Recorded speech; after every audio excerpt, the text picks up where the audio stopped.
మీ business ఏదైనా మీ ఊర్లో promotion చేయాలంటే అది సుమన్ టీవీతోనే సాధ్యం. ఇప్పుడే సంప్రదించండి. నమస్తే అలఘరి రవీంద్రనాథ్ గారు. నమస్తే అండి ఉష గారు. డిప్యూటీ సీఎం పవన్ కళ్యాణ్ గారికి సంబంధించి ఒక న్యూస్ అయితే మనం వింటూ ఉన్నాము. గత 2 రోజులుగా ఆయనని డిప్యూటీ సీఎం పదవి నుంచి తప్పించే అవకాశం ఉంది అన్నట్టుగా మనం వార్తలు వింటూ ఉన్నాము. దీనికి సంబంధించిన పూర్తి సమాచారం ఏంటి? సంవత్సరం కాలం పాటు ఈ జూన్ వస్తే ఒక సంవత్సరం అయిపోతుంది ఆయన డిప్యూటీ సీఎంగా ప్రమాణ స్వీకారం చేసి. సంవత్సరంలో ఆయన చేసిన సేవలు చాలా ఉన్నాయని చెప్పొచ్చు. రాష్ట్ర ప్రభుత్వానికైనా ప్రజలకైనా ఎన్నో సహాయ సహకారాలు ఆయన అందించారు. ఉన్నట్టుండి ఈ డిప్యూటీ సీఎంకి సంబంధించిన ఊహాగానాలను ఏ విధంగా చూడాల్సిన అవసరం ఉంటుంది అంటారు? ప్రధానంగా ఉష గారు, ఏదైతే ఇప్పుడు మీరు మాట్లాడినటువంటి డిప్యూటీ సీఎం హోదా నుంచి పవన్ కళ్యాణ్ గారిని తప్పించి ఆ పోస్టులోకి నారా లోకేష్ గారికి ఇవ్వమని చెప్పి రీసెంట్గా ఏబిఎన్ ఆంధ్రజ్యోతి రాధాకృష్ణ గారు ఒక వ్యాఖ్య చేయడం జరిగింది. దానికి సంబంధించి టోటల్ ఎంటైర్ సోషల్ మీడియాలో రకరకాలైనటువంటి స్పెక్యులేషన్స్ జరుగుతూ ఉన్నాయి. అంటే పవన్ కళ్యాణ్ గారు యాజ్ ఎ డిప్యూటీ సీఎంగా గడిచిన ఏడాదిగా, అంటే లాస్ట్ జూన్లో ఆయన అపాయింట్ అయిన తర్వాత గడిచిన ఏడాదిగా ఆయన చేసినటువంటి యాక్టివిటీస్ ఏవైతే ఉన్నాయో డెఫినెట్గా అందులో నో డౌట్ ఆయన అద్భుతంగా చేశారు. అంటే కేవలం ఒక శాఖ మంత్రిగా కాకుండానే ఇదివరలో మనం ఎప్పుడు కూడా మన రాష్ట్రంలో చూడనటువంటిది, అవును. ఇదివరకు ఎప్పుడు కూడా మనం ఆంధ్రప్రదేశ్ రాష్ట్రంలో చూడనటువంటి విషయాలన్నీ కూడా కొత్తగా కొన్ని సమీకరణాలు కావచ్చు, లేకపోతే కొత్తగా తీసుకున్న విధానపరమైన నిర్ణయాలు కావచ్చు, ముఖ్యంగా అంతకుముందు ప్రభుత్వంలో ఉన్నటువంటి ఏవైతే లోటుపాట్లను గమనించి వాటిని ముందుగా తీసుకెళ్లి ఎజెండాగా చూపించి ప్రజల్ని ఏ రకంగా అయితే ఆ ఓట్లని, అంటే ప్రజల యొక్క అభిమానాన్ని ఓట్లుగా మలుచుకొని సీట్లోకి ఎక్కారో పవన్ కళ్యాణ్ గారు, దానిని అద్భుతంగా చేశారని చెప్పడంలో అయితే నో డౌట్ బాగానే చేశారు ఆయన. ముఖ్యంగా జనాలు, అంటే పబ్లిక్కి కావాల్సినటువంటి, అంటే ప్రజలకు కావాల్సిన కనీస అవసరాలైనటువంటి రోడ్ల సౌకర్యం అయితేనేమి, అదేవిధంగా వారికి అన్నింటినీ పౌర సరఫరాల శాఖ, అంటే దీనికి నాదెండ్ల భాస్కర్ గారు ఉన్నారు, దానికి సంబంధించి కానీ ఇట్లా ప్రధానమైనటువంటి విషయాలు మాత్రం కీలక నిర్ణయాలు తీసుకొని ఒకప్పుడు ఒక 10 years బ్యాక్ రోడ్ల వ్యవస్థలోకి వెళ్ళాలంటే భయపడే పరిస్థితికి వచ్చింది ఆంధ్రప్రదేశ్లో.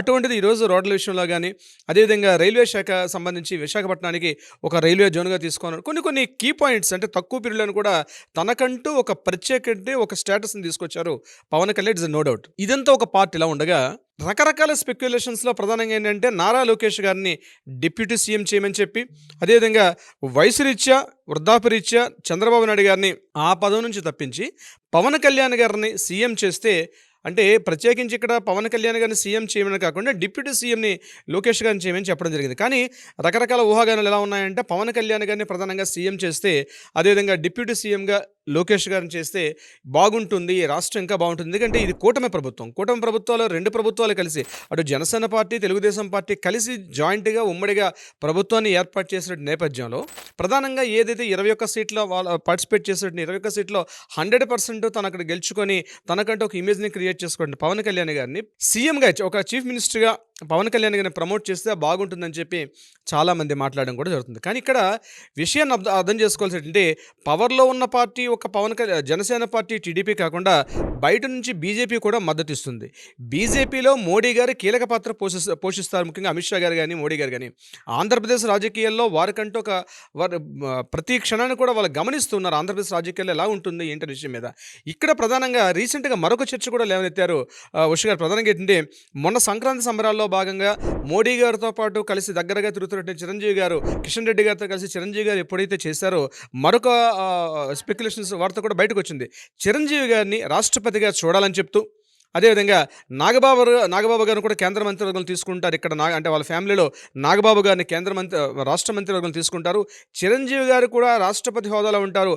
అదేవిధంగా బీజేపీ కూడా ప్రత్యేకంగా చిరంజీవి గారిని తమ పార్టీలోకి ఆహ్వానించే ప్రయత్నాలు చేస్తున్నట్టుగా కూడా తెలుస్తుంది. అయితే దీనికి సంబంధించి మనం కానీ చూసినట్టు కాస్త పవన్ కళ్యాణ్ గారిని చిరంజీవి గారి వైపు వచ్చినట్లయితే చిరంజీవి గారు రాజకీయాలకు కాస్త దూరంగా ఉన్నట్టుగా కనిపిస్తుంది. ఇంకోటి అంటే, రాజకీయ రంగంలో వచ్చినట్లయితే కేవలం ఒక వర్గానికి మాత్రమే తను సాటిస్ఫై చేయగలుగుతారు, అందరి అభిమానాలని పొందలేను, కాబట్టి రాజకీయాలకు దూరంగా ఉంటానన్నట్టుగా ఆయన రకరకాల సమావేశాల్లో పార్టిసిపేట్ చేసినట్టు ఆయన కాస్త దగ్గరగా పరిశీలిస్తే కనిపిస్తుంది ఆయన యొక్క ఇది.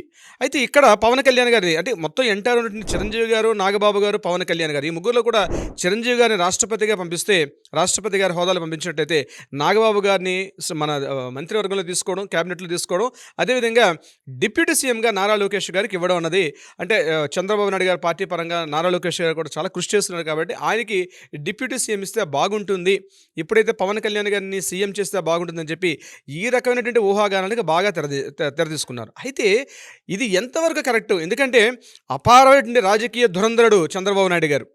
చంద్రబాబు నాయుడు గారు తన రాజకీయ చతురత, రాజకీయ అంతటి పరిస్థితిని ఆయన తను స్వచ్ఛందంగా తప్పుకొని ఆ స్థానంలో పవన్ కళ్యాణ్ గారిని ఆహ్వానించేటువంటి అంతటి సుహృద్భావ వాతావరణం నిజంగా చంద్రబాబు నాయుడు గారికి ఉంటుందా అంటే ఇది కొంత మనం ఆలోచించాల్సిన విషయం. ఎందుకంటే ఈ రోజు ఉన్నటువంటి రాష్ట్ర పరిస్థితులు ఎలా ఉన్నాయి అంటే ఒక విధంగా చెప్పాలంటే చాలా వరకు మైనస్లో ఉంది రాష్ట్ర ప్రభుత్వం యొక్క ఖజానా విలువలన్నీ కూడా.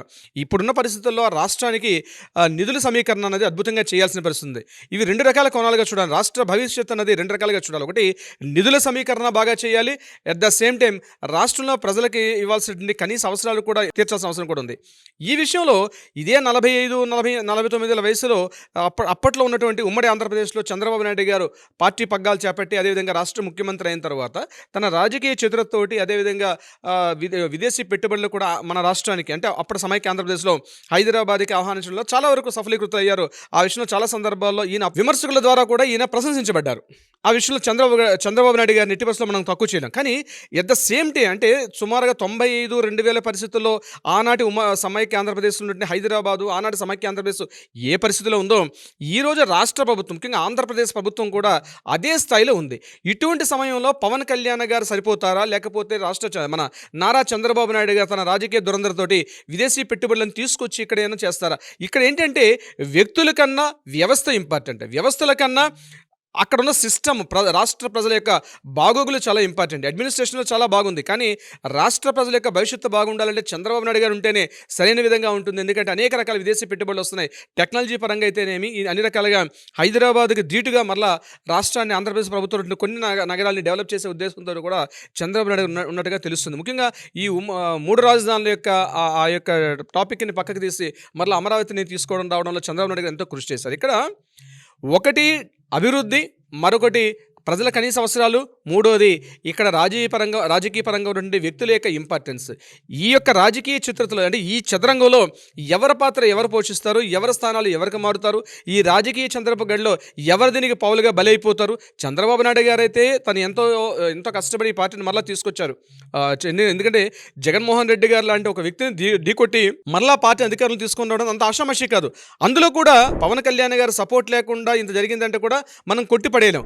ఇటువంటి సమయంలో ఈనాటి పరిస్థితి ఇక్కడ ఉన్నటువంటి పరిస్థితి ఏంటంటే చంద్రబాబు నాయుడు గారు చూస్తే మార్క్స్ అది ప్రజాభిప్రాయ సేకరణ చేయడం అయితే అవసరం ఉంటుంది. కేవలం పార్టీ కార్యకర్తలు ఒక్కటే కాకుండా జనసేన పార్టీ కార్యకర్తల యొక్క అభిప్రాయాల, లేకపోతే టీడీపీ పార్టీ కార్యకర్తల అభిప్రాయాలు కాకుండా ప్రజలు ఏం కోరుకుంటున్నారు, ఒక ప్లెబిసైట్ ప్రజాభిప్రాయ సేకరణ. ఎందుకంటే ఈరోజు ఇన్వెస్టిగేషన్ రిపోర్ట్స్ ఉన్నాయి, సర్వేలు ఉన్నాయి. నేను అనుకుంటాను ఖచ్చితంగా ప్రజల యొక్క సర్వేలోకి వెళ్తే ప్రజలు ఏం కోరుకుంటున్నారు అంటే దీన్ని రకరకాల భిన్నాభిప్రాయాలు రావచ్చు, కానీ మెజారిటీ అభిప్రాయం ప్రకారం ఎవరు వస్తుందో దాని తగ్గట్టుగా వెళ్తే బాగుంటుంది. కానీ ఒక పత్రికా అధినేత లేకపోతే ఒక టీవీ ఛానల్ అధినేత చెప్పారని చెప్పి దాన్ని పరిగణలో తీసుకోకుండా ప్రజాభిప్రాయ సేకరణ ద్వారా ఎవరిస్తే బాగుంటుంది, ఎవరు వెళ్తే బాగుంటుంది, ఎండ్ ఆఫ్ ద డే ప్రజల యొక్క కనీస అవసరాలు, రాష్ట్రం యొక్క భవిష్యత్తు, నిధుల సమీకరణ, పారిశ్రామికంగా రాష్ట్ర ప్రభుత్వం ముందుకెళ్ళడం అనేది ఇంపార్టెంట్. కాబట్టి ఆ యాంగిల్ ఆలోచిస్తారైతే నేను అనుకుంటున్నాను ఉష గారు. తప్పకుండా సార్, మీరు అన్నట్టుగానే వ్యక్తుల కన్నా వ్యవస్థ అనేది చాలా పెద్ద ఇంపాక్ట్ చూపిస్తూ ఉంటుంది.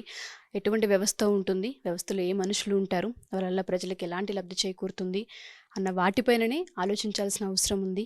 సో ఏం జరుగుతుంది, దీనికి సంబంధించిన వార్తలు ఏ విధంగా బయటకు వచ్చే అవకాశం ఉంటుంది, ఎస్పెషల్లీ ఈ న్యూస్కి సంబంధించి అటు చంద్రబాబు గారైనా ఇటు డిప్యూటీ సీఎం పవన్ కళ్యాణ్ గారైనా రెస్పాండ్ అవుతారేమో చూద్దాం. Thank you sir, thank you so much.